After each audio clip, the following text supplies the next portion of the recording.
आज हम बनाएंगे सबके फेवरेट पिज़्ज़ा के फ्लेवर्स के साथ बने हुए ये एकदम क्रिस्पी चीज़ी पिज़्ज़ा बॉम्ब्स। बनाने में ये बहुत ही आसान है और मैक्सिमम 10-15 मिनट का टाइम लगेगा इसे बनाने के लिए। और खाने में ये बहुत ही ज़्यादा टेस्टी लगते हैं, बाहर से क्रिस्पी रहेंगे और अंदर से चीज़ी और स्टफिंग से भरे हुए पिज़्ज़ा फ्लेवर्स के साथ बहुत ही ज़्यादा यमी लगते हैं ये। तो चलिए फटाफट से इसकी रेसिपी को शुरू कर लेंगे। और अगर रेसिपी पसंद आए तो प्लीज़ वीडियो को लाइक करिएगा और मेरे चैनल को सब्सक्राइब करना ना भूलें। तो सबसे पहले हम इसके लिए स्टफिंग बनाएंगे, जिसके लिए एक बोल में मैं यहाँ ले रही हूँ ये 150 ग्राम मोज़रेला यानी कि पिज़्ज़ा चीज़। आप इसकी जगह प्रोसेस चीज़ को कद्दूकस करके भी ले सकते हो। और साथ में इसमें डालेंगे 75 ग्राम कद्दूकस किया हुआ पनीर। पनीर ऑप्शनल है, आप चाहो तो स्किप कर सकते हो। और साथ में मैंने डाला एक छोटे साइज़ का बारीक कटा हुआ प्याज, आधा छोटे साइज़ का बारीक कटा टमाटर जिसके बीज को निकाल दिया था मैंने, एक छोटे से साइज़ की बारीक कटी हुई शिमला मिर्च और 5 से 6 बड़े चम्मच कॉर्न्स। सब्ज़ी कोई भी आप इसमें डाल सकते हो और किसी भी सब्ज़ी को इसमें से हटा भी सकते हो। बस जो भी सब्ज़ी यूज़ करो ना उसे बहुत बारीक काट के यूज़ करिएगा। इसके बाद सीजनिंग ऐड की मैंने, जिसमें मैंने डाला आधा छोटा चम्मच या फिर टेस्ट के अकॉर्डिंग नमक, 1.5 छोटा चम्मच ऑरिगैनो, 1.5 छोटा चम्मच रेड चिली फ्लेक्स और 1/4 छोटा चम्मच काली मिर्ची पाउडर। और इसके बाद अब हम इसे पिज़्ज़ा फ्लेवर देने के लिए इसमें ऐड करेंगे 2 बड़े चम्मच अच्छे से भरकर पिज़्ज़ा सॉस। मैंने वैसे आज ये रेडीमेड पिज़्ज़ा सॉस यूज़ की है, बट एक इंस्टेंट यानी कि 5 मिनट में बनने वाली पिज़्ज़ा सॉस है जो आप घर पर बना सकते हो, जिसकी रेसिपी का लिंक नीचे डिस्क्रिप्शन बॉक्स में दिया है, वहाँ से चेक भी कर लेना। तो बस इन सारी चीज़ों को अच्छे से मिक्स कर लेंगे और इसी के साथ स्टफिंग तैयार हो गई है। इसके बाद अब हम लेंगे ब्रेड स्लाइसेस। तो इसके लिए मैंने आज वाइट ब्रेड ली है, आप चाहो तो ब्राउन ब्रेड भी ले सकते हो। और सबसे पहले इसकी ये जो साइड्स है ना, इसे निकाल देंगे। अच्छा, इन साइड्स को आप फेंकेगा नहीं क्योंकि हमें इसे बाद में इसी रेसिपी में यूज़ करना है। तो इसे एक साइड पर रखते जाइएगा एक प्लेट में और बाकी की सारी स्लाइसेस को इसी तरह से तैयार कर लेंगे। इसके बाद अब ये जो साइड्स हैं इसे डालो एक ग्राइंडर जार में। अगर कम लग रही हैं तो थोड़ी सी स्लाइसेस भी डाल देंगे ब्रेड की इस तरह से तोड़ के, और इसे ग्राइंड करके इसके ब्रेड क्रम्स बनाएंगे जो हम आगे इस रेसिपी में यूज़ करेंगे। तो चलिए, हमारी ये ब्रेड स्लाइसेस भी तैयार हो गई हैं। इसके बाद अब हम बनाएंगे अपने पिज़्ज़ा बॉम्ब्स। तो इसके लिए सबसे पहले हम एक बोल में नॉर्मल पानी लेंगे और फिर लेंगे अपनी ब्रेड स्लाइस और इसे पानी के साथ ना बस बिल्कुल हल्का सा गीला कर लेंगे। ध्यान रखिए कि बिल्कुल हल्का गीला करना है, ब्रेड को डिप नहीं करना पानी में एकदम से। और फिर हाथों के बीच में रख के इसको अच्छे से प्रेस कर देना है ताकि जितना भी एक्स्ट्रा पानी है वो निकल जाए। और फिर लेंगे हम अपनी स्टफिंग को ना मैंने एक बॉल की शेप में बांध लिया है और फिर इसे सेंटर में रख के साइड्स को इस तरह से उठाते हुए सेंटर में ला के सील कर लेना है। तो बिल्कुल जैसे हम अपने आलू कटलेट्स बनाते हैं ना, बिल्कुल वैसे ही बना रहे हैं इसे हम। तो आलू की स्टफिंग की बजाय आज हमने इसमें पिज़्ज़ा स्टफिंग फिल की है। तो बस इस तरह से इसे हल्का हल्का सा प्रेस करते हुए इसे एक बॉल की शेप दे देंगे। तो इसी के साथ हमारा ये एक पिज़्ज़ा बॉम्ब तैयार हो गया है। इसी तरह से बाकी की स्लाइसेस को फिल कर लेंगे। अच्छा, वैसे तो हमें इसे अच्छे से सील करना है, बट अगर आपको लगे कि कहीं से सील नहीं हो रहा है तो हल्का सा पानी का हाथ लगाइए। वैसे ब्रेड है, चिपक जाएगी अच्छे से। अगर फिर भी नहीं हो रही है तब भी कोई प्रॉब्लम नहीं है, क्योंकि बाद में हम इसे ब्रेड क्रम्स के साथ कोट करेंगे। तो बस इन सारी ब्रेड्स को मैंने फिल कर लिया है और हमारे ये पिज़्ज़ा बॉम्ब्स तैयार हो गए हैं। अब हम इन्हें कोट करने के लिए एक स्लरी बनाएंगे। तो इसके लिए एक बोल में मैं यहाँ ले रही हूँ 3 बड़े चम्मच मैदा और साथ में इसमें डाल देंगे 3 बड़े चम्मच कॉर्नफ्लावर। आप चाहो तो सिर्फ मैदा भी यूज़ कर सकते हो। आधा छोटा चम्मच जाएगा इसमें नमक, 1/4 छोटा चम्मच काली मिर्ची पाउडर। इन ड्राई इंग्रेडिएंट्स को मिक्स कर लेना है और फिर इसमें थोड़ा थोड़ा करके पानी ऐड करेंगे और इसकी ना एक स्लरी तैयार कर लेंगे। तो बस हमारी ये स्लरी तैयार हो गई है। इसकी जो कंसिस्टेंसी है ना, ये रनी रहेगी बट फिर भी हल्का सा कोट करेगी ये। तो आप देख रहे हो कि चम्मच को ये हल्का सा कोट कर रही है, बिल्कुल ऐसी कंसिस्टेंसी रखनी है हमें। तो स्लरी भी तैयार है। अब हम एक बोल में लेंगे ब्रेड क्रम्स। तो जो ब्रेड की साइड्स निकाली थी ना हमने, उसी के साथ जो क्रम्स बनाए थे वही हैं ये। इन क्रम्स को आप किसी भी और स्नैक्स में भी यूज़ कर सकते हो, फ्रिज में स्टोर करके रख सकते हो किसी भी एयरटाइट कंटेनर में। तो चलिए, अब हम इन पिज़्ज़ा बॉम्ब्स को इसमें कोट करेंगे। तो सबसे पहले इसे डालेंगे अपनी स्लरी में, इसके साथ अच्छे से इसे गीला कर लेंगे और फिर इसे डाल देंगे ब्रेड क्रम्स वाले बोल में और सूखे हाथों के साथ ना इसको ब्रेड क्रम्स के साथ अच्छे से कोट कर लेंगे। तो बस इसे अच्छे से कोट करने के बाद हमारा ये एक पिज़्ज़ा बॉम्ब तैयार हो गया है। इसी तरह से बाकी की सारी ब्रेड स्लाइसेस को तैयार कर लेंगे। और हाँ, इस तरह से इन्हें कोट करने के बाद ना आप इसे किसी भी एयरटाइट कंटेनर में डाल के फ्रीज़र में स्टोर करके रख सकते हो। 1-2 हफ्ते तक ये बिल्कुल भी ख़राब नहीं होंगी। तो ये सारी बॉल्स को कोट कर लिया मैंने। इसके बाद ना अब हम इसे 10-15 मिनट के लिए एक बार फ्रिज में रख देंगे। फ्रिज में रखना है, फ्रीज़र में नहीं। फ्रिज में रख देंगे ताकि चीज़ जो है ये थोड़ा सा सेट हो जाए। तो थोड़ी देर के बाद बॉल्स तैयार हैं। अब हम इन्हें फ्राई करेंगे। फ्राई करने के लिए तेल को मैंने मीडियम गर्म किया हुआ है। तो अब हम फ्लेम को लो कर लेंगे और इसमें डालेंगे अपनी ये बॉल्स। और इन्हें ना हमें लो से मीडियम फ्लेम के ऊपर ही फ्राई करना है। कोशिश करके लो फ्लेम के ऊपर ही फ्राई करिएगा। अगर फ्लेम थोड़ी ज़्यादा रखेंगे ना तो ये ऊपर से कलर चेंज कर लेंगे बट अंदर का चीज़ नहीं मेल्ट हो पाएगा। तो बस इस तरह से हल्का हल्का से इसे अलटते पलटते हुए फ्राई कर लेना है जब तक कि ये अच्छे से गोल्डन ब्राउन और क्रिस्पी ना हो जाए। तो थोड़ी देर तक फ्राई किया मैंने इसे और अब आप देख रहे हो कि कितना अच्छा गोल्डन ब्राउन कलर आ गया इनके ऊपर और काफ़ी अच्छे से क्रिस्पी हो गए हैं ये। तो बस इसी के साथ हमारे ये पिज़्ज़ा बॉम्ब्स तैयार हैं। इसे टिश्यू टावल पे निकाल लेना है और इसी तरह से बाकी के बॉम्ब्स को फ्राई कर लेंगे। इसके बाद अब आप इसे गर्मा गर्म सर्व करिए अपनी मनपसंद सॉस या चटनी के साथ। ये सबको बहुत ही ज़्यादा पसंद आएंगे। इसमें जो बाहर की लेयर है ना, ये एकदम क्रिस्पी रहेगी और अंदर से सब्जियों की फिलिंग और साथ में बच्चों से लेकर बड़ों तक सबका फेवरेट चीज़ और होगा साथ में पिज़्ज़ा फ्लेवर्स। बहुत ही ज़्यादा यम्मी लगते हैं ये। तो आप देख रहे हो कि कितना अच्छा लग रहा है इसके अंदर का टेक्सचर भी। तो फटाफट से आप भी ट्राई करिए इस रेसिपी को, मेरे साथ अपना फीडबैक ज़रूर शेयर करिएगा। आज हम बनाएंगे ये बहुत ही टेस्टी और एकदम क्रिस्पी सी क्यूट लिटिल मिनी बाइट्स। बाहर से ये एकदम क्रिस्पी रहेंगी और अंदर से जूसी स्टफिंग बहुत ही ज़्यादा पसंद आएगी आपको। और हाँ, बनाने में भी बहुत आसान है, मैक्सिमम 10-15 मिनट का टाइम लगेगा। बहुत ही ज़्यादा टेस्टी बनती हैं और साथ में मैंने एक स्पेशल सी चटनी भी सर्व की है जिसके साथ इसका टेस्ट और भी ज़्यादा बढ़ जाएगा।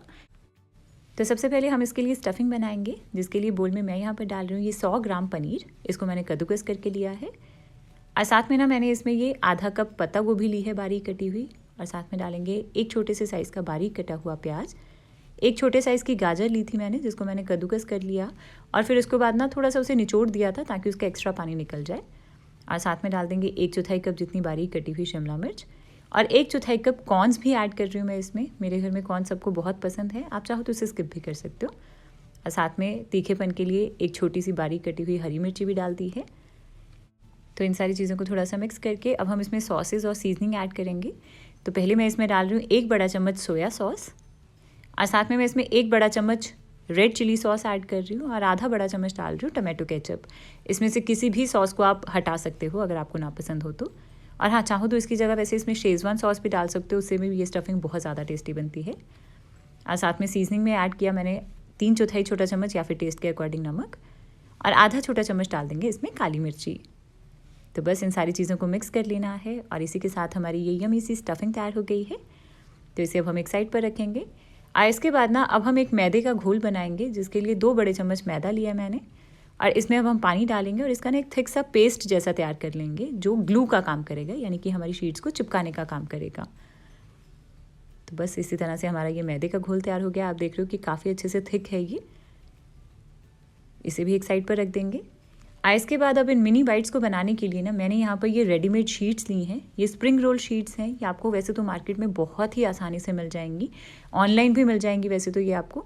बट हाँ, अगर आपको ये ऑनलाइन या मार्केट में नहीं मिलती हैं तो आप प्लीज़ मुझे बताइएगा इस वीडियो के नीचे कॉमेंट सेक्शन में। मैं इसको घर पर आप कैसे बना सकते हो वो बताऊँगी, उसकी रेसिपी शेयर करूँगी आपके साथ।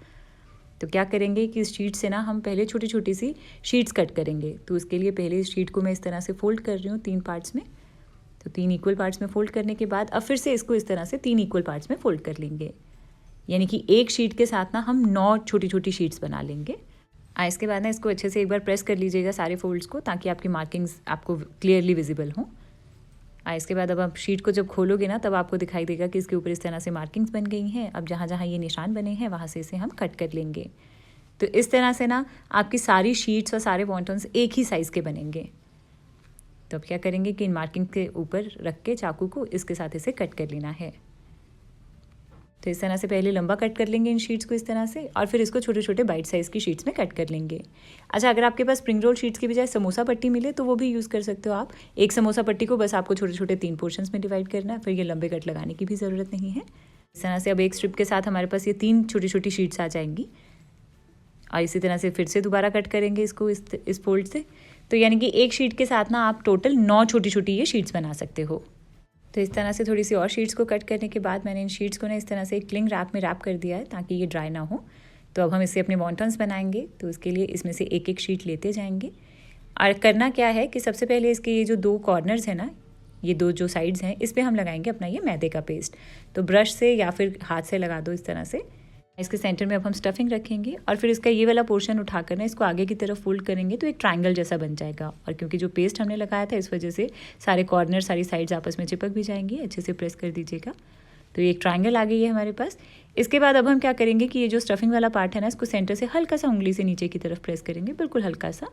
और फिर ये जो दोनों साइड्स बच गई हैं, इसको हम पहले चेक कर लेंगे कि कौन सा कॉर्नर किसके ऊपर फिट बैठ रहा है। तो इसको ना इस तरह से फोल्ड करके चेक करिए। तो इस तरह से पहले इसके कॉर्नर को चेक कर लिया है और इन दोनों कॉर्नर्स को भी अब हमें चिपका देना है। तो एक कॉर्नर के ऊपर पहले ये पेस्ट लगा देंगे और दूसरे कॉर्नर को लाकर इसके ऊपर इस तरह से रखेंगे। तो हल्का से इसको प्रेस करके रखिएगा कुछ सेकंड्स के लिए, तो ये अच्छे से चिपक जाएगा। तो बस इसी के साथ हमारा ये एक मिनी वाइट वॉन्टन तैयार हो गया है। इसी तरह से पहले सारे शीट्स को स्टफ़ करके वॉन्टन्स की शेप में ले आएंगे। बहुत ही ज़्यादा आसान है ये स्टेप करने में, आपको बहुत मज़ा आने वाला है जब आप इसे बनाओगे। तो बस इस तरह से मैंने ये सारे वॉन्टन्स तैयार कर लिए हैं और जितना मिक्सचर मैंने बनाया था उसमें मैंने 21 वॉन्टन्स बनाए हैं। तो इस तरह से इन्हें स्टफ़ करने के बाद ना अब आप इन मिनी बाइट्स को चाहो तो स्टोर भी करके रख सकते हो, जिसके लिए कोई भी एयरटाइट कंटेनर लेकर इसको ना इस तरह से इसमें अरेंज कर लेंगे। तो एक एक को अच्छे से रख देंगे ताकि इसकी शेप भी मेंटेन रहे। और इस कंटेनर का ढक्कन ऊपर से बंद करके इसको आप फ्रीज़र में स्टोर कर दो। 2 से 3 हफ्ते तक ये बिल्कुल भी ख़राब नहीं होंगे। तो जब भी आपका दोबारा खाने का मन करे आप इसको निकालिए, थोड़ी देर तक बाहर रखिए और फिर इसे फ्राई कर दीजिए, या फिर एयर फ्रायर में भी फ्राई कर सकते हो। इसे बहुत ही ज़्यादा टेस्टी बनता है उसमें भी ये। अच्छा, मैं अब आपको इसको फ्राई करके दिखाती हूँ कि वो कैसे करना है हमें। तो इसके लिए ना मैंने तेल को मीडियम गर्म करके रखा हुआ है। तेल हमारा मीडियम गर्म चाहिए। तो इसमें अब हम अपनी ये वॉन्टन्स डाल देंगे। इसके बाद अब हम इसे मीडियम फ्लेम के ऊपर ही फ्राई कर लेंगे। हाई फ्लेम के ऊपर मत करिएगा, नहीं तो बाहर से एकदम से कलर आ जाएगा और वो अंदर की स्टफिंग ना बिल्कुल ठंडी सी भी रह जाएगी। वैसे तो अंदर हमने कोई ऐसी स्टफ़ नहीं किया है जिसको हमें पकाने की ज़रूरत हो, बट फिर भी आप इसको मीडियम फ्लेम पर फ्राई करिएगा। तो बस थोड़ी देर तक फ्राई करने के बाद अब आप देख रहे हो कि काफ़ी अच्छे से गोल्डन ब्राउन कलर आ गया इसके ऊपर। तो इसी के साथ तैयार हो गई हैं हमारी ये क्रिस्पी सी मिनी बाइट्स। इसे निकाल के एक टिश्यू टाल पर रख लेंगे और इसी तरह से बाकी के वॉन्टन्स को फ्राई कर लेंगे। अच्छा, यहाँ मैं आपके साथ एक बहुत इंपॉर्टेंट टिप शेयर करना चाहती हूँ, जिसके लिए ना जब आप वॉन्टन को फ्राई करोगे तब आपको क्या करना है कि एक वॉन्टन डाल के 2-3 सेकंड का पॉज लीजिए। उसकी जो ऊपर की शीट है वो थोड़ी सी सेटल हो जाए, फिर दूसरा वॉन्टन ऐड करिए। कभी कभी हम एक साथ ऐड करते हैं ना तो वो आपस में चिपक जाते हैं और जब आप उसको अलग करने की कोशिश करोगे तो शीट थोड़ी सी पतली रहती है तो वो फट भी सकती है। तो इसलिए आप हल्का सा गैप दे के फिर ही अगले अगले वॉन्टन को डालते जाइएगा और बस इन्हें अच्छे से गोल्डन ब्राउन और क्रिस्पी होने तक फ्राई कर लीजिए। तो इसी के साथ तैयार हो गई हैं हमारी ये आज की झटपट सी मिनी बाइट्स। आप देख रहे हो कि कितनी यमी लग रही हैं ये। बाहर से ना ये एकदम क्रिस्पी रहेंगी और अंदर से वो यमी सी स्टफिंग बहुत ज़्यादा पसंद आएंगी आपको। और हाँ, मैंने इसे सर्व किया है अपनी ये तीखी वाली चटनी के साथ। इस चटनी की जो रेसिपी का लिंक है वो नीचे डिस्क्रिप्शन बॉक्स में मिल जाएगा आपको। इसके साथ ये बहुत ही ज़्यादा यमी लगते हैं, ज़रूर ट्राई करके देखिएगा। तो अब मैं एक को टेस्ट करके दिखाती हूँ आपको, इनफैक्ट सुनाती हूँ इसकी आवाज़ की ये कितना क्रिस्पी है। तो सुना आपने कि एकदम से क्रिस्पी बने हैं ये और अंदर की जूसी सी स्टफिंग बहुत ही ज़्यादा टेस्टी है ये।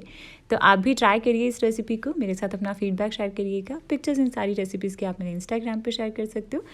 आज मैं आपके साथ शेयर करूँगी एक बहुत ही tasty creamy cheesy white sauce mac and cheese pockets, जो बाहर से एकदम क्रिस्पी रहेंगी और अंदर से एकदम क्रीमी और चीज़ी बहुत ही ज़्यादा टेस्टी बनती हैं। तो अगर आपको भी मेरी तरह वाइट सॉस पास्ता बहुत पसंद है ना, तो ये वाली रेसिपी को आप ज़रूर ट्राई करिएगा, ये आपको बहुत ही ज़्यादा पसंद आएंगी। तो इसे बनाने के लिए ना सबसे पहले हम अपने पास्ता को बॉईल कर लेंगे। तो उसके लिए थोड़ा सा पानी मैंने पहले ही गर्म होने के लिए रख दिया था और जब पानी थोड़ा गर्म हो जाए तो उसमें डालिए 1 छोटा चम्मच नमक और इस पानी को अब हम उबलने देंगे। तो जब पानी इस तरह से उबलना शुरू हो जाएगा ना, तब हम इसमें डाल देंगे पास्ता। तो मैंने यहाँ पर ये 1 कप मैक्रोनी पास्ता लिया है और वज़न में ये तकरीबन 100 ग्राम है। तो इस पास्ता को अब हम मीडियम हाई फ्लेम के ऊपर उबाल लेंगे। तकरीबन 10-12 मिनट में ये अच्छे से उबल जाएगा। और पास्ता को जो बॉईल करने की टाइमिंग्स है ना, ये इसके पैकेट के पीछे इंस्ट्रक्शंस में दी गई होंगी, तो आप इसे एक बार ज़रूर चेक कर लीजिएगा। तो थोड़ी देर के बाद अब हमारा ये पास्ता अच्छे से उबल गया है। एक बार हम इसे चेक कर लेंगे।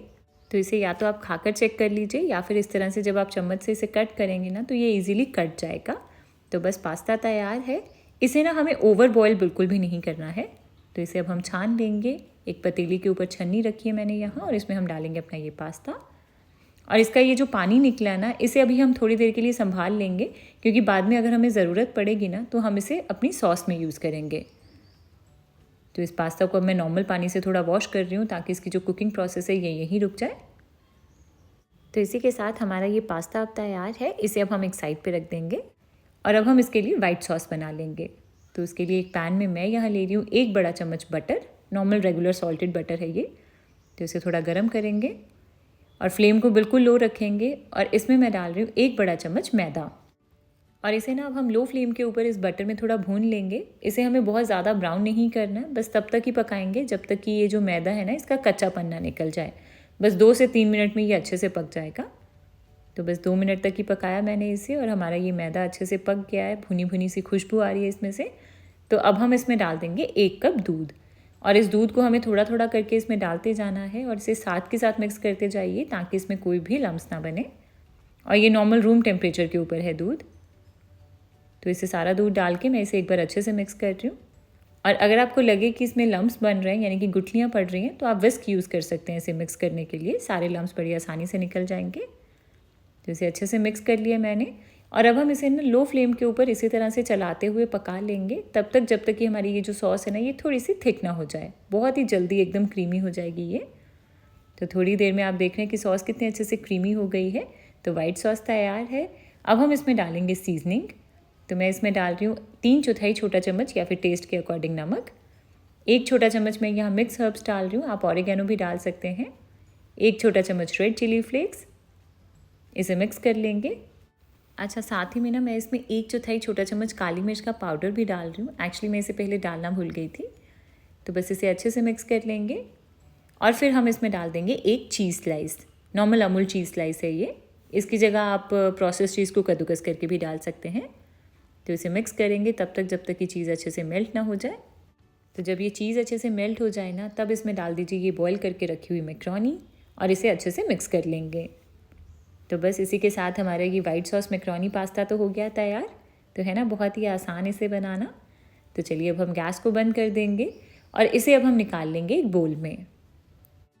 और जब ये थोड़ा सा ठंडा हो जाए ना तब आप इसमें डालिए काफ़ी सारा मोज़रेला चीज़। तो मैंने तो यहाँ पर ये 3/4 कप मोज़रेला चीज़ भरकर डाल दिया इसमें। इसकी जो क्वांटिटी है ये आप अपने टेस्ट के अकॉर्डिंग कम या ज़्यादा भी कर सकते हैं। तो बस इसे पूरे अच्छे से मिक्स कर लेंगे। तो इसी के साथ हमारी ये स्टफिंग तो हो गई तैयार। अब हम चलेंगे अपने ब्रेड की तरफ। तो इसे बनाने के लिए ना मैंने यहाँ पर ये वाइट ब्रेड यूज़ की है। तो सबसे पहले हमें क्या करना है कि इसकी ये जो साइड्स हैं ना इसे हम निकाल देंगे। तो इस तरह से चाकू से हटा देंगे इन साइड्स को। तो बस ये एक ब्रेड स्लाइस हो गई तैयार। इसी तरह से बाकी सारी स्लाइसेस को तैयार कर लेंगे। और इन साइड्स को ना आप फेंकिएगा नहीं क्योंकि बाद में हम इस रेसिपी में थोड़े से ब्रेड क्रम्स भी चाहिए होंगे। तो इन साइड्स को आप डालिएगा ग्राइंडर जार में और इसे ग्राइंड करके इसके ब्रेड क्रम्स बना लीजिएगा। तो मैंने ये थोड़ी सी स्लाइसेस को तैयार कर लिया है। अब हम एक बेलन लेंगे और इन ब्रेड स्लाइसेस को ना हमें पतला पतला बेल लेना है। अच्छा, इसे बनाने के लिए ना आप ताज़ी ब्रेड लीजिएगा, उसको आपको बेलना बहुत आसान रहेगा और वो टूटेगी नहीं बेलते हुए। तो इस तरह से ये एक स्लाइस को एकदम पतला बेल लिया मैंने इसे रखेंगे एक प्लेट में और इसी तरह से बाकी की सारी स्लाइसेस को पतला बेल कर तैयार कर लेंगे। और इसके बाद ना अब हम एक थिक सा पेस्ट बनाएंगे। तो उसके लिए एक बोल में मैं यहाँ डाल रही हूँ 1 बड़ा चम्मच मैदा, साथ में डालिए 2 बड़े चम्मच पानी। इसे अच्छे से मिक्स कर लीजिए। ये जो पेस्ट है ना ये हमारे ब्रेड के कॉर्नर्स को सील करने में यानी कि चिपकाने में हेल्प करेगा।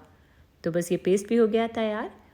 तो इसके बाद अब हम क्या करेंगे कि एक ब्रेड की स्लाइस लेंगे जिसे हमने पहले बेल कर रखा था और इसके सेंटर में रखेंगे अपनी ये स्टफिंग। तो 1 से 1.5 चम्मच रखेंगे ये स्टफिंग का। और फिर ये जो पेस्ट हमने बनाया है ना इसे हम अपनी ब्रेड की सारी साइड्स पर इस तरह से लगा देंगे। तो चाहे हाथ से या फिर ब्रश से इसे लगा दीजिए इसकी साइड्स पर। और फिर इस ब्रेड की साइड को एक तरफ से उठाएंगे और दूसरी तरफ लाकर इस तरह से आपस में सील कर देंगे। सारे कॉर्नर्स को आपस में अच्छे से चिपका देंगे। कहीं पे भी आपको लगे कि ये खुल रहा है तो थोड़ा सा ये स्लरी यानी कि पेस्ट और लगा दीजिए इसमें और इसे पूरे अच्छे से सील कर दीजिए। ध्यान रखिए कि इसे पूरे अच्छे से सील करना है हमें ताकि ये तलने के टाइम पे खुले नहीं। तो बस हमारी ये एक पॉकेट तैयार हो गई है। इसी तरह से हम अपनी बाकी के सारे ब्रेड पॉकेट्स को बना लेंगे। और इतने से मिक्सचर में ना मैंने आज यहाँ पर ये तकरीबन 22 से 23 ब्रेड पॉकेट्स बनाई हैं। तो ये थोड़ी सी ब्रेड पॉकेट्स तैयार कर लिए मैंने यहाँ और अब हम इन्हें कोट करेंगे। तो उसके लिए हम एक स्लरी बनाएंगे। तो एक बोल में मैं यहाँ डाल रही हूँ 1/4 कप कॉर्नफ्लावर, साथ में डालेंगे 1/4 कप मैदा, आधा छोटा चम्मच नमक और 1/4 छोटा चम्मच काली मिर्च का पाउडर।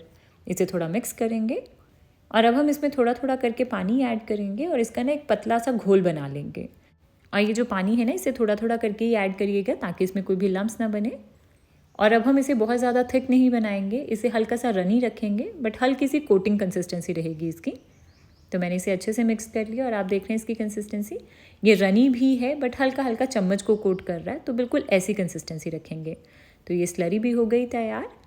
और इसके बाद अब एक बोल में मैंने यहाँ थोड़े से ब्रेड क्रम्स लिए हैं। इसके लिए जो ब्रेड की साइड्स निकली थी ना, और साथ में थोड़े से और ब्रेड पीसेस को डाल के मैंने उसे ग्राइंडर में डाल के क्रम्स बना लिए हैं। तो चलिए इन ब्रेड पॉकेट्स को अब हम कोट कर लेंगे इन दोनों चीज़ों के साथ। तो सबसे पहले एक ब्रेड पॉकेट लेंगे, इसे कोट करेंगे इस कॉर्नफ्लावर और मैदे की स्लरी में, और फिर इसे डाल देंगे ब्रेड क्रम्स वाले बोल में, और दूसरे हाथ के साथ इसे ब्रेड क्रम्स के साथ इस तरह से कोट कर देंगे। ध्यान रखिए कि गीला हाथ ब्रेड क्रम्स में ना लगाइएगा, नहीं तो ब्रेड क्रम्स गीले हो जाएंगे और फिर वो बिल्कुल ख़राब हो जाएंगे। तो इस तरह से इसे कोट करके रखते जाएंगे प्लेट में, और इसी तरह से बाकी के सारे ब्रेड पॉकेट्स को कोट कर लेंगे। अच्छा, वैसे तो इन ब्रेड्स को आप डायरेक्टली भी तल सकते थे बिना कोटिंग के, बट उससे ना ये तेल बहुत ज़्यादा अब्जॉर्ब कर लेंगे और वो अच्छे नहीं लगते हैं खाने में। तो इसलिए आप इस तरह से इन दोनों चीज़ों के साथ कोट करके फिर इसे फ्राई करिए, इससे ये क्रिस्पी भी ज़्यादा बनेंगे। तो मैंने ये थोड़ी सी ब्रेड पॉकेट्स को कोट कर लिया है, और इस तरह से कोट करने के बाद ना आप इसे किसी भी जिपलॉक बैग में डाल के फ्रीज़र में स्टोर करके भी रख सकते हैं। 10-15 दिन तक ये बिल्कुल भी ख़राब नहीं होंगे। तो जब भी आपको दोबारा इसे खाने का मन करे, आप इसे निकालिए कुछ देर पहले, किचन काउंटर पर रखिए और फिर इसे थोड़ी देर के बाद फ्राई कर लीजिए। अगर थोड़ा हेल्दी रखना चाहते हैं तो एयर फ्रायर में भी फ्राई कर सकते हैं। तो चलिए अब हम इन तैयार ब्रेड पॉकेट्स को फ्राई करेंगे। तो इसके लिए ना तेल को मैंने पहले से ही गर्म होने के लिए रख दिया था, और तेल हमारा अच्छे से गर्म है। एक ब्रेड का टुकड़ा डालकर चेक कर रही हूँ मैं। तो आप देख रहे हैं कि इसमें अच्छे से बबल्स बन रहे हैं और काफ़ी अच्छे से सिक रहा है ये। तो तेल हमारा पूरे अच्छे से गर्म है। तो इसे मैं एक बार निकाल देती हूँ, और इसमें अब हम डालेंगे अपने ये ब्रेड पॉकेट्स, और इसे डाल के ना एक बार हमें चलाना नहीं है, कुछ सेकंड्स के लिए इसी तरह से रखा रहने देंगे। बस साइड से करछी से ऊपर की तरफ इस तरह से तेल डालते जाइए, ताकि इसकी जो कोटिंग है ये एक बार थोड़ी सेट हो जाए। और फिर कुछ सेकंड्स तक इसे इसी तरह से पकाने के बाद अब हम इसे केयरफुली पलट लेंगे, और इसी तरह से अलटते पलटते हुए इसे मीडियम हाई फ्लेम के ऊपर तल लेना है हमें, तब तक जब तक कि ये पूरे अच्छे से क्रिस्पी और गोल्डन ब्राउन ना हो जाए। ध्यान रखिए कि बहुत ज़्यादा देर तक ना तलिएगा और बहुत लो फ्लेम के ऊपर ना तलिएगा, नहीं तो जो अंदर का चीज़ है ना वो मेल्ट होकर बाहर निकलना शुरू हो जाएगा। तो थोड़ी देर में आप देख रहे हैं कि काफ़ी अच्छे से क्रिस्पी हो गए और एकदम कितना अच्छा गोल्डन ब्राउन कलर आ गया इसके ऊपर। तो बस हमारे ये ब्रेड पॉकेट्स तैयार हैं। इसे हम निकाल लेंगे एक टिश्यू टाल के ऊपर, और इसी तरह से अपने बाकी के सारे ब्रेड पॉकेट्स को तल लेंगे। और इन ब्रेड पॉकेट्स को तलने में ना आपको बहुत ज़्यादा टाइम भी नहीं लगेगा, ये बहुत ही जल्दी तलकर तैयार हो जाते हैं। तो इसी के साथ तैयार है हमारे ये बहुत ही tasty white sauce mac and cheese pockets, और मैं आज इसे सर्व कर रही हूँ टोमेटो केचप के साथ। आप अपनी मनपसंद किसी भी सॉस के साथ सर्व कर सकते हैं। तो है ना बहुत ही आसान सी रेसिपी, और एक बार अंदर से भी इसका टेक्सचर चेक करेंगे। बाहर से जो इसकी लेयर है ना ये एकदम क्रिस्पी बनी है, और अंदर का चीज़ देख रहे हैं आप कि कितना अच्छे से मेल्ट हुआ है और एकदम क्रीमी बने हैं ये। तो अगर आपको भी मेरी तरह वाइट सॉस पास्ता बहुत पसंद है ना, तो आप इसे ज़रूर ट्राई करिएगा, ये आपको बहुत ही ज़्यादा पसंद आएंगे। आज हम बनाएंगे ये बहुत ही आसान, या फिर यूँ कहिए कि सबसे आसान स्नैक की रेसिपी, जो कि है पनीर फिंगर्स। बनाने में इसे हमें मैक्सिमम 5-10 मिनट का टाइम लगेगा, और खाने में ये बहुत ही ज़्यादा टेस्टी, बाहर से एकदम क्रिस्पी क्रंची और अंदर का फ्लेवर्स के साथ सॉफ्ट पनीर, बहुत ही ज़्यादा यमी लगती हैं ये। तो चलिए फटाफट से इसकी रेसिपी को शुरू करेंगे। तो इसे बनाने के लिए सबसे पहले मैंने यहाँ पर ये 300 ग्राम पनीर लिया है, और इस पनीर को ना मैंने इस तरह की लंबी स्टिक्स में कट कर लिया है। और आप देख रहे हैं कि इसकी जो थिकनेस है वो भी हमें थोड़ी सी ज़्यादा रखी है। तो इस तरह से ना थोड़ी थिक और लंबी स्टिक्स में कट कर लेना है पनीर को। तो अब हम सबसे पहले अपने इस पनीर को मैरिनेट करेंगे, और एकदम सिंपल सी मैरिनेशन है, बस घर के नमक मिर्च मसालों के साथ ही मैरिनेट करना है हमें इसे। तो इसके लिए सबसे पहले इन पनीर स्टिक्स को एक बोल में निकाल लेंगे, और इसके ऊपर डालेंगे 1 छोटा चम्मच या फिर टेस्ट के अकॉर्डिंग नमक। 1.5 छोटा चम्मच मैं इसमें डाल रही हूँ कश्मीरी लाल मिर्च का पाउडर, इससे कलर बहुत अच्छा आ जाएगा। और साथ में आधा छोटा चम्मच नॉर्मल वाली जो तीखी लाल मिर्च है वो भी डाल देंगे तीखेपन के लिए। और साथ में मैं डाल रही हूँ 1 छोटा चम्मच भुना हुआ जीरे का पाउडर, 1.25 छोटा चम्मच चाट मसाला चटपटे फ्लेवर के लिए, और 1/4 छोटा चम्मच मैं इसमें गरम मसाला डाल रही हूँ। ये मेरा घर पर बना हुआ गरम मसाला है, इसलिए मैंने इसकी क्वांटिटी थोड़ी कम रखी है। और एंड में अब हम इसमें डालेंगे आधा बड़ा चम्मच अदरक लहसुन का पेस्ट। तो बस दैट्स इट, इतने से ही मसाले डालने हैं हमें इसमें। और इसके बाद अब हम इन सारे मसालों को ना पनीर के ऊपर अच्छे से कोट कर लेंगे। तो सारी स्टिक्स को अच्छे से सारी साइड्स के ऊपर इस तरह से हाथों से कोट कर लेंगे। तो मसल कर ये मसाले को लगा देंगे इसके ऊपर। तो बस इस तरह से इन स्टिक्स को अच्छे से कोट करने के बाद अब हम इन्हें 10-15 मिनट के लिए एक साइड पर रख देंगे, ताकि सारे मसालों का फ्लेवर पनीर में अच्छे से अब्सॉर्ब हो जाए। और अगर आपके पास टाइम है तो आप इसे ज़्यादा देर के लिए भी रख सकते हैं। और इतनी देर में हम पनीर को कोट करने के लिए एक स्लरी बना लेंगे। तो इसके लिए एक बोल में डालेंगे 3 बड़े चम्मच मैदा, साथ में डालेंगे 3 बड़े चम्मच कॉर्नफ्लावर, आप सिर्फ मैदा भी ले सकते हैं। और साथ में इसमें डालेंगे आधा छोटा चम्मच या फिर टेस्ट के अकॉर्डिंग नमक। आधा छोटा चम्मच मैं इसमें डाल रही हूँ कश्मीरी लाल मिर्च का पाउडर, इससे एक अच्छा सा कलर आ जाएगा स्लरी में। और आधा छोटा चम्मच डाल देंगे चाट मसाला। तो इन सारे ड्राई इंग्रेडिएंट्स को एक बार मिक्स कर लेंगे और अब हम इसमें थोड़ा थोड़ा करके पानी ऐड करेंगे और इसकी एक स्लरी तैयार कर लेंगे। तो बस मैंने इसे मिक्स कर लिया है और हमारी ये स्लरी यानी कि घोल तैयार है। और आप देख रहे हैं इसकी जो कंसिस्टेंसी है ना, ये हमें बिल्कुल ऐसी रखनी है। ये हल्की सी रनी है बट फिर भी ना कोटिंग कंसिस्टेंसी है, हल्का सा चम्मच को कोट कर रही है ये, तो बिल्कुल ऐसी कंसिस्टेंसी रखेंगे। तो इस स्लरी को रखेंगे एक साइड पर। और इसके बाद आज के इन पनीर फिंगर्स को एक्स्ट्रा क्रंची और क्रिस्पी बनाने के लिए मैंने यहाँ पर ये कॉर्नफ्लेक्स लिए हैं, मैं इसी के साथ कोट करूँगी इसे। बट आप इसकी जगह चाहें तो ब्रेड क्रम्स यूज़ कर सकते हैं कोटिंग के लिए, या फिर कोई भी चिप्स जैसे कि लेज़ या फिर कुरकुरे यूज़ कर सकते हैं। तो सबसे पहले इन कॉर्नफ्लेक्स को हम हाथों से थोड़ा क्रश कर लेंगे। अच्छा, अगर आपको भी मेरी तरह क्रिस्पी और क्रंची स्नैक्स पसंद है ना, तो मैं सजेस्ट करूँगी कि आप उन्हें कॉर्नफ्लेक्स से कोट करिए, चाहे वो टिक्की हो या फिर कोई भी और स्नैक, बहुत ही ज़्यादा क्रिस्पी बनती है इसकी कोटिंग के साथ। तो इस तरह से इसे क्रश करने के बाद अब हम इसमें भी थोड़ा सा नमक मिर्च ऐड कर लेंगे। तो आधा छोटा चम्मच या फिर टेस्ट के अकॉर्डिंग डालेंगे नमक और 1/4 छोटा चम्मच डालेंगे लाल मिर्ची पाउडर। तो इसे मिक्स करेंगे और इसी के साथ ये कॉर्नफ्लेक्स भी तैयार है। और इसके बाद अब पनीर को रखे हुए भी मुझे तकरीबन 15-20 मिनट हो गए हैं। पनीर काफ़ी अच्छे से मैरिनेट हो गया है। तब हम इन दोनों चीज़ों में अपने इन पनीर स्टिक्स को कोट करेंगे। तो इसके लिए सबसे पहले एक पनीर स्टिक को लेके डाल देंगे इस कॉर्नफ्लावर मैदे की स्लरी में। इसके साथ इसे अच्छे से कोट कर लेना है और इसके बाद अब हम इसे निकाल कर डाल देंगे अपने इस कॉर्नफ्लेक्स वाले बोल में। और अब कॉर्नफ्लेक्स के साथ इसे अच्छे से कोट कर लेंगे। तो इस तरह से सारी साइड से हमें इसे अच्छे से कोट कर लेना है। तो बस ये एक पनीर स्टिक तैयार है। इसी तरह से बाकी की सारी स्टिक्स को कोट कर लेंगे और इस तरह से इन्हें कोट करने के बाद आप इसे फ्रीज़र में रख दीजिए किसी जिपलॉक बैग या फिर एयरटाइट कंटेनर में। ये काफ़ी देर तक ख़राब नहीं होंगी। तो बस ये सारी स्टिक्स को कोट कर लिया मैंने। अब हम इन्हें फ्राई कर लेंगे। तो इसके लिए तेल को मैंने पहले से ही गर्म होने के लिए रखा हुआ था। अब हम इसमें डाल देंगे अपनी ये तैयार पनीर स्टिक्स और इसे अब हम लो मीडियम फ्लेम के ऊपर फ्राई कर लेंगे तब तक जब तक कि ये पूरी अच्छे से क्रिस्पी और गोल्डन ब्राउन ना हो जाएं। और इस तरह से डीप फ्राई करने की जगह आप इसे शैलो फ्राई भी कर सकते हैं, या फिर अगर आपके पास एयर फ्रायर है तो आप एयर फ्रायर में भी फ्राई कर सकते हैं। बहुत ही ज़्यादा यम्मी बनती हैं। तो बस थोड़ी देर तक फ्राई करने के बाद अब आप देख रहे हैं कि कितना अच्छा सा गोल्डन ब्राउन कलर आ गया इसके ऊपर और बहुत ही अच्छे से क्रिस्पी हो गई हैं ये। तब हम इसे एक टिश्यू टाल के ऊपर निकाल लेंगे और इसी तरह से अब हम अपनी बाकी के स्टिक्स को फ्राई कर लेंगे। तो बस हमारी ये क्रिस्पी क्रंची पनीर फिंगर्स बिल्कुल तैयार हैं। इन्हें अब हम गर्मा गर्म सर्व कर लेंगे अपनी किसी भी मनपसंद सॉस या चटनी के साथ। मैंने यहाँ पर ये मिंट मेयोनीज़ और टमाटो केचप यूज़ की है। तो आपने देखा कि कितना आसान था इसे बनाना। तो आपने देखा कि कितनी आसानी और जल्दी से बना लिया इसे हमने। तो अचानक से अगर आपके घर में कोई मेहमान या कोई फ्रेंड्स आ जाएं तो आप इसे बना सकते हैं और ये सबको बहुत ही ज़्यादा पसंद आएंगे। तो अब मैं आपको इसका एक बार टेक्सचर चेक कराती हूँ। तो सुना आपने कि कितना क्रंची है ये बाहर से और अंदर का जो पनीर है वो एकदम सॉफ्ट रहेगा और फ्लेवर्स के साथ बहुत ही ज़्यादा यमी बनते हैं ये। तो फटाफट ट्राई करिए इसे और मेरे साथ अपना फीडबैक शेयर करिएगा। पिक्चर शेयर कर सकते हैं इन सारी रेसिपीज़ के आप मेरे इंस्टाग्राम पर। और ऐसी ही और अमेजिंग और इंटरेस्टिंग रेसिपीज़ के लिए मेरे चैनल को सब्सक्राइब ज़रूर करिएगा और साथ में जो बेल आइकन है उसे प्रेस करना ना भूलें ताकि सारी रेसिपीज़ की नोटिफिकेशंस आप तक सबसे पहले पहुँचे।